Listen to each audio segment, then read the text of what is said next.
بسم اللہ الرحمن الرحیم۔ بسم اللہ الرحمن الرحیم۔ عزیز طلباء اور طالبات، السلام علیکم ورحمۃ اللہ وبرکاتہ۔ امید ہے کہ آپ لوگ خیر عافیت سے ہوں گے۔ فقہی احکام کے دروس کا سلسلہ جاری و ساری ہے، اور اس سلسلے میں ہم نے 67 سبق پڑھ لیے، اور اس میں آخری جو سبق تھا وہ واجب غسل کے متعلق تھا، اور واجب غسل میں ہم نے پڑھا حیض کے احکام پڑھا، حائض خاتون جو ہوتی ہے اس کے احکام کے حوالے سے پڑھا، اور 462 مسئلہ نمبر توضیح المسائل تک پڑھ لیا تھا۔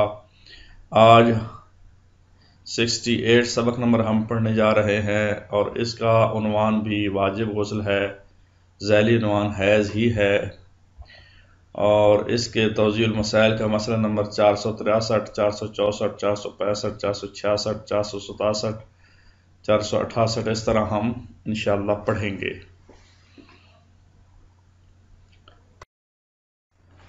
مسئلہ نمبر 463، اس کا متن کچھ یوں ہے: اگر ایک حائض کے پاس حیض سے پاک ہونے کے بعد غسل کے لیے وقت نہ ہو لیکن تیمم کر کے نماز وقت کے اندر پڑھ سکتی ہو، تو احتیاط واجب یہ ہے کہ وہ نماز تیمم کے ساتھ پڑھے، اور اگر نہ پڑھے تو قضا کرے۔ لیکن اگر وقت کی تنگی سے قطع نظر کسی اور وجہ سے اس کا فریضہ ہی تیمم کرنا ہو، مثلا اگر پانی اس کے لیے مضر یعنی نقصان دہ ہو، تو ضروری ہے کہ تیمم کر کے وہ نماز پڑھے، اگر نہ پڑھے تو ضروری ہے کہ اس کی قضا کرے۔ انتہائی آسان مسئلہ اور سادہ، دوبارہ توجہ دلانے کے لیے پڑھ دیتا ہوں اور بیان کرتا ہوں کہ حائض جو خاتون ہے وہ حیض سے پاک ہونے کے بعد غسل کے لیے وقت نہ ہو تو تیمم کر کے نماز وقت کے اندر پڑھ سکتی ہے۔ یہ کنفرم ایک مسئلہ ہے۔ آگے مسئلے کے بعد احتیاط آتی ہے کہ نماز تیمم کے ساتھ پڑھے، اور اگر نہ پڑھے تو قضا کرے، لیکن اگر وقت کی تنگی سے قطع نظر کسی اور وجہ سے اس کا فریضہ تیمم ہو، وقت نہیں ہے بلکہ کوئی اور وجہ ہے، تو اس کے مثال کے طور پر نقصان دہ ہے اس کا پانی کا یوز کرنا، استعمال کرنا، بیماری کی وجہ سے یا کسی اور وجہ سے، تو تیمم کر کے وہ نماز پڑھے، اور نہ پڑھے تو ضروری ہے کہ اس کی قضا کرے۔ یہ اس آج کے مسئلے کا خلاصہ۔ اگلے مسئلے کی طرف۔ مسئلہ نمبر 464 ہے کہ اگر کسی عورت کو حیض سے پاک ہو جانے کے بعد شک ہو کہ نماز کے لیے وقت باقی ہے یا نہیں، تو اسے چاہیے کہ نماز پڑھ لے۔ بس ایک ہی لائن میں گویا کہ مسئلہ ہے، ہم نے موٹی کر کے 2 لائنیں بنائی ہوئی ہیں کہ اگر کسی عورت کو حیض سے پاک ہو جانے کے بعد شک ہو کہ نماز کے لیے وقت باقی ہے یا نہیں، تو اسے چاہیے کہ نماز پڑھ لے، شک کی پرواہ نہ کرے بلکہ نماز پڑھے۔ نماز اللہ تعالیٰ نے ایک ایسا فریضہ انجام دیا ہے کہ جس کو ہر حال میں پڑھنے کا، یعنی اصل یہ ہے کہ آپ نے پڑھنی ہے جب تک کنفرمیشن نہ ہو اس کے وقت کے گزر جانے۔ مسئلہ نمبر 465، اس کا عنوان بھی واجب غسل ہے، اور بار بار میں بتاتا رہا ہوں، آپ کو پھر یاد دہانی کرا دیتا ہوں۔ توضیح المسائل کا مسئلہ 465 آپ کے سامنے پیش کیا جا رہا ہے، اور یہ توضیح المسائل آیت اللہ سیستانی کی لکھی ہوئی ہے، اور اس میں عنوان جو ہے وہ واجب غسل ہے۔ واجب غسل کا ذیلی عنوان حیض ہے۔ اگر کوئی عورت اس خیال سے کہ نماز نہ پڑھے، حدث سے پاک ہونے کے بعد 1 رکعت نماز پڑھنے کے لیے بھی اس کے پاس وقت نہیں ہے، لیکن بعد میں اسے پتہ چلے کہ وقت تھا، تو اس نماز کی قضا بجا لانا ضروری ہے۔ خواتین کے لیے یہ 1 رکعت اور 1 رکعت سے زیادہ کے وقت کی بات ہو رہی ہے، یہ اس وجہ سے ہو رہی ہے کہ کیونکہ حیض کی حالت میں نماز کے معاف ہونے کا ان کے پاس ایک عذر اور شرعی دلیل موجود ہوتی ہے، تو اللہ تعالیٰ کا ایک مصلحت اور ایک اہمیت کو اجاگر کرنے کے لیے کہ اگر 1 رکعت کا بھی ٹائم موجود ہے تو پھر وہ قضا ہوگی، ختم نہیں ہوگی۔ جی 466 مسئلہ نمبر، اس کا ٹائٹل اور عنوان بھی واجب غسل ہے۔ حائض کے لیے مستحب ہے کہ نماز کے وقت اپنے آپ کو خون سے پاک کرے اور روئی اور کپڑے کا ٹکڑا بدلے اور وضو کر لے۔ اگر وضو نہ کر سکے تو تیمم کرے اور نماز کی جگہ پر روب و قبلہ بیٹھ کر ذکر، دعا، صلوات میں مشغول ہو جائے۔ سبحان اللہ، سبحان اللہ۔ اللہ تعالیٰ کی شان دیکھیں، حائض کے لیے مستحب ہے، واجب نہیں، یعنی ذکر مقصود ہے کہ نماز کے وقت اپنے آپ کو خون سے پاک کرے اور روئی کپڑے کا ٹکڑا بدلے، وضو کرے اور اگر وضو نہ کر سکے تو تیمم کرے اور نماز کی جگہ روب و قبلہ بیٹھ کر ذکر، دعا، صلوات میں مشغول ہو جائے۔ سبحان اللہ۔ اللہ تعالیٰ کی شان کیا ہے کہ وہ چاہتا ہے کہ میرا بندہ میری طرف آئے تو صحیح کسی بہانے سے۔ 467 مسئلہ نمبر، اس کا عنوان بھی واجب غسل ہے کہ حائض کے لیے قرآن مجید کا پڑھنا اور اسے اپنے ساتھ رکھنا، اپنے بدن کا کوئی حصہ اس کے الفاظ کے درمیان حصے سے مس کرنا، نیز مہندی یا اس جیسی کسی اور چیز سے خضاب کرنا کچھ فقہا کے بیان کے مطابق مکروہ ہے۔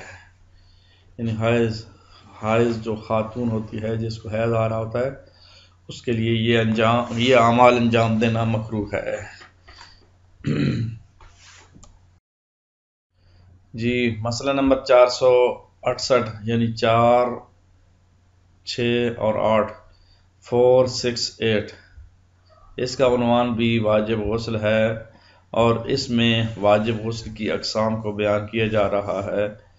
تو واجب غسل کی 6 قسمیں ہیں، آئیں تفصیلی ہم پڑھتے ہیں۔ نمبر 1، وقت اور عدد کی عادت رکھنے والی عورت، یہ ایک قسم ہے حائض کی، جس کو خون آتا ہے خاتون کو، ان کی 6 قسم، ان میں سے پہلی قسم خاتون وقت بھی رکھتی ہو اور عادت بھی رکھتی ہو، معین ہو، یعنی اس کے لیے یہ وہ عورت ہے جس یکے بعد دیگرے 2 مہینوں میں ایک معین وقت پر حیض آئے اور اس کے حیض کے دنوں کی تعداد بھی دنوں مہینوں میں ایک جیسی ہو، اس کے حیض کی دنوں کی تعداد بھی دونوں مہینوں یعنی پہلے اور دوسرے مہینے میں ایک جیسی ہو۔ مثلا اسے یکے بعد دیگرے 2 مہینوں میں مہینے کی پہلی تاریخ سے 7ویں تاریخ تک خون آتا ہو، یعنی ہر وقت بھی معین ہے اور دن بھی معین ہے، عدد بھی معین ہے، دن کہہ رہا ہوں، عدد بھی معین ہے۔ 7 دن ہی پہلے مہینے میں بھی آیا، دوسرے میں بھی 7 دن ہے، پہلے مہینے میں بھی 1 سے 7 تک تھا، دوسرے میں بھی 1 سے 7 تک ہے۔ وقت جو ہے وہ یہاں 1 سے 7 ہے اور عدد جو ہے وہ خود 7 ہے، 7 ڈیز۔ یہ پہلی قسم۔ دوسری قسم حائض کی وقت کی عادت رکھنے والی عورت، یہ وہ عورت ہے جسے یکے بعد دیگرے 2 مہینوں میں معین وقت پر حیض آئے۔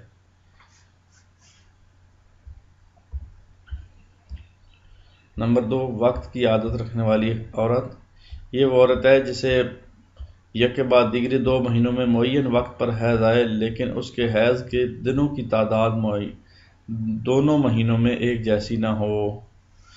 وقت تو معین ہے، مثلا 1 سے ہی شروع ہوتا ہے لیکن دن تعداد معین نہیں ہے، کبھی 7 تک ہوتا ہے، کبھی 8 تک، کبھی 9 تک ہوتا ہے، ایک مہینے میں 7 تک تھا، دوسرے میں 9 تک تھا، اس طرح۔ مثلا یک کے بعد دیگرے 2 مہینوں میں سے اس مہینے کی پہلی تاریخ سے خون آنا شروع ہوا لیکن وہ پہلے مہینے میں 7ویں دن اور دوسرے مہینے میں 8ویں دن خون سے پاک ہو گئی تو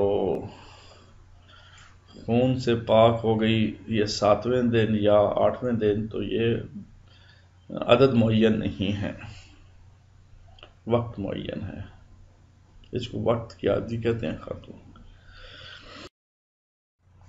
تیسری قسم عدد کی عادت رکھنے والی عورت، یہ وہ عورت ہے جس کے حیض کے دنوں کی تعداد یکے بعد دیگرے 2 مہینوں میں ایک جیسی ہو لیکن ہر مہینے خون آنے کا وقت یکساں نہ ہو، مثلا پہلے مہینے میں سے 5ویں سے 10ویں تاریخ تک اور دوسرے مہینے میں 12ویں سے 17ویں تاریخ تک خون آتا ہو، تو یہ اس کا معین نہیں ہے۔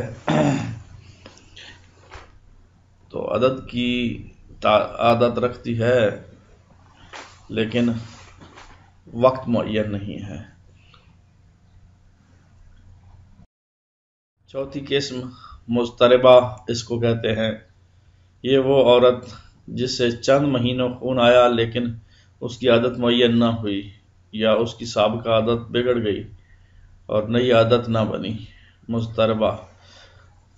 ویسے لفظ مضطرب کا معنی بھی پریشان، سرگرداں، یعنی ٹھہراؤ جس میں نہ ہو، جس کا معین نہ ہو۔ تو اس لحاظ سے ایسی خاتون مضطرب وہ شخص ہوتا ہے اور مضطربہ وہ خاتون جس کی عادت معین نہ ہو یا دن معین نہ ہو، بس بگڑی ہوئی عادت ہو۔ اور 5ویں قسم مبتدیہ، یہ وہ عورت ہے جسے پہلی دفعہ خون آیا ہو۔ یہ ابتدا ہے، اس کا پہلا مہینہ ہے، کچھ پتہ نہیں ہے کہ عادت معین ہے، وقت معین ہے نہیں ہے۔ اور 6ٹھی قسم کہ ناسیہ کہلاتی ہے، یہ وہ عورت ہے جو اپنی عادت بھول چکی ہو۔ یہ وہ خاتون ہے جو اپنی عادت بھول چکی ہوتی ہے کہ کتنا دن آتا ہے، کس وقت پہ آتا ہے، کچھ یاد نہیں ہے۔ جی عزیز طلباء اور طالبات، اب آئیں مشق کی طرف پڑھتے ہیں، اور مشق سے پہلے مختصراً یہ آپ کی خدمت میں خلاصہ پیش کر دوں۔ آج کے سبق میں ہم نے مسئلہ نمبر 464 پڑھا ہے، جس میں بیان کیا گیا تھا کہ عورت کو حیض سے پاک ہو جانے کے بعد شک ہو کہ نماز کے لیے وقت باقی ہے یا نہیں تو ضروری ہے کہ نماز پڑھے۔ اسی طرح 465 پڑھا، کوئی عورت اس خیال سے نماز نہ پڑھے کہ حدث سے پاک ہونے کے بعد 1 رکعت نماز پڑھنے کے لیے بھی اس کے بعد وقت نہیں ہے، لیکن بعد میں اسے پتہ چلے کہ وقت تھا تو اس نماز کی قضا بجا لانا ضروری ہے۔ اور مسئلہ نمبر 466، حیض کے لیے مستحب ہے کہ وقت اپنے آپ کو نماز کے وقت اپنے آپ کو خون سے پاک کرے، روئی اور کپڑے کا ٹکڑا بدلے اور وضو کرے، اور اگر وضو نہ کر سکے تو تیمم کرے، اور نماز کی جگہ پر رو بقبلہ بیٹھ جائے، ذکر، دعا، صلوات ان میں مشغول رہے، اور بہتر یہ ہے کہ اس حالت میں تسبیحات 4 کو انتخاب کرے، یہ بھی بہتر ہے، ذہن میں رہے۔ اور مسئلہ نمبر 467 پر کہ حیض کے لیے قرآن مجید کا پڑھنا اور اسے اپنے ساتھ رکھنا اور اپنے بدن کا کوئی حصہ قرآن کے حاشیے اور اس کے الفاظ کے درمیان حصے سے مس کرنا، مہندی جیسی کسی اور چیز سے خضاب کرنا، ایک گروہ فقہا کے نزدیک جو ہے وہ مکروہ ہے۔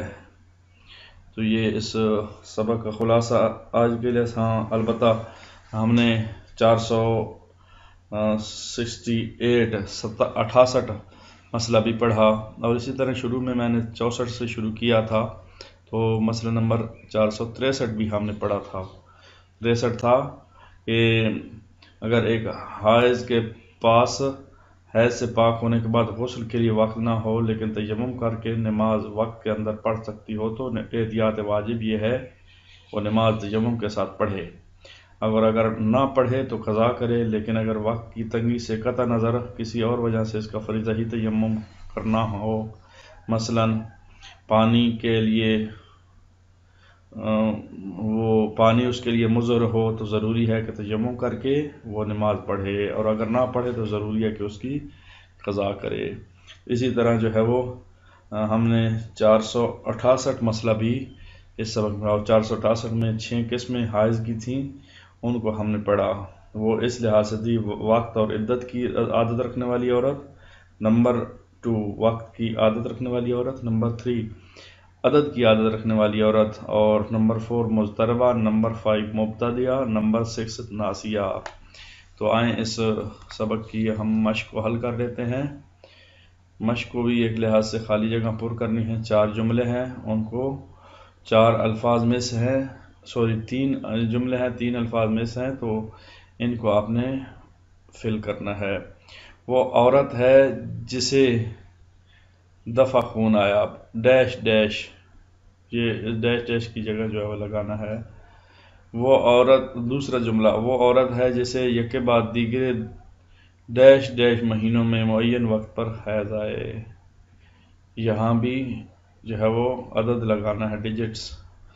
اور آگے ہے عورت کو حیض سے پاک ہو جانے کے بعد شک ہو کہ نماز کے لیے وقت باقی ہے یا نہیں تو اسے چاہیے کہ ڈیش ڈیش پڑھ لے، ذکر پڑھ لے، نماز پڑھ لے، کیا پڑھ لے، یہ ڈیش ڈیش خالی جگہ پر کرنی ہے۔ آج کے لیے اتنا ہی کافی ہے، انشاءاللہ باقی اگلے سبق میں۔